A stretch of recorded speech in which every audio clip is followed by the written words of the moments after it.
that they think are interesting enough to come and make a presentation to the club members. So the club members might meet monthly or quarterly, and at their meetings they'll have 1 or 2 or 5 entrepreneurs make a presentation about why the angels should invest in this deal.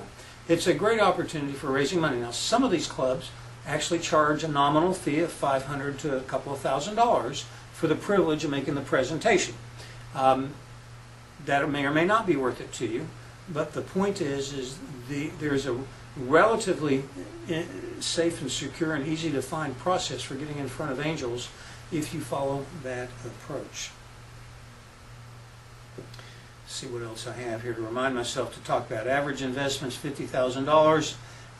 Most angel investors invest in about one deal, and it typically a year, and it takes a couple of months from the point in time you have your initial conversation with them before you get the funds. The majority of them do lose money, but about 1 out of 10 deals gives them about a 10 times return on their investment. So, here's how it works. They make 10 investments, 9 deals fail, 1 deal gives them 10 times their money back. They typically break even. What they're looking for is that 1 or 2 deals out of 10 that'll give them 20 to 100 times their money back. That's what they're looking for. And those deals are out there.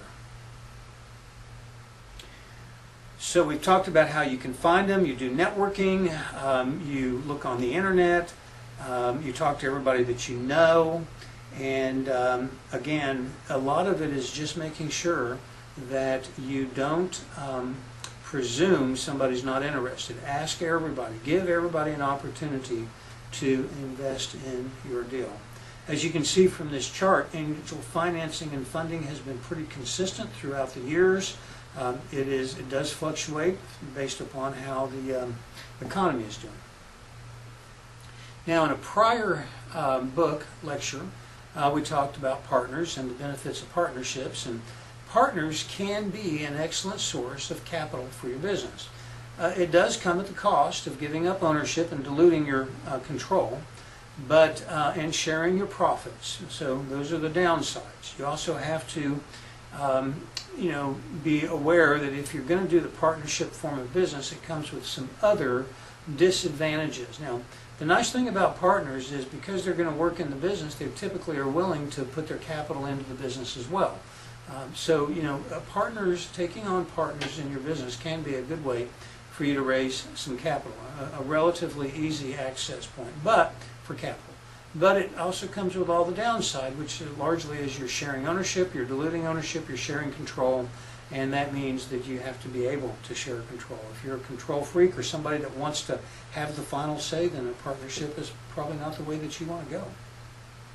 Now let's talk about venture capitalists. There's a lot of venture capital money out there. Again, the trick with venture capitalists is finding them. They are around, but it is not, people don't have the word venture capitalist stamped on their forehead. So getting in touch with them is sometimes a challenge.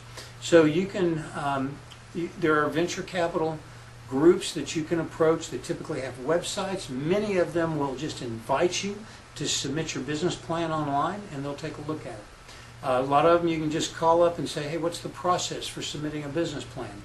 They'll tell you what that process is. Venture capitalists tend to have their money very highly sought after, and they have a lot of deals. So for every 100 deals that come in, and most venture capital companies will see way more than 100 deals a year. A deal is a 30 to 70 page document that goes through in great detail the description of the business, the opportunity, the industry, the competitors, the competitive advantage that's had, the plan of implementation, the amount of capital that's going to be needed, the payback periods, projections, all that kind of stuff. It is a highly detailed business plan, which is part of what we're talking to you about in this series of books, this course. But for every 100 deals that come in, only about 1 will be accepted as an investment. So you have a lot of competition. And when you go through a venture capitalist process, you just have to realize that you're competing with a lot of other opportunities that they're seeing.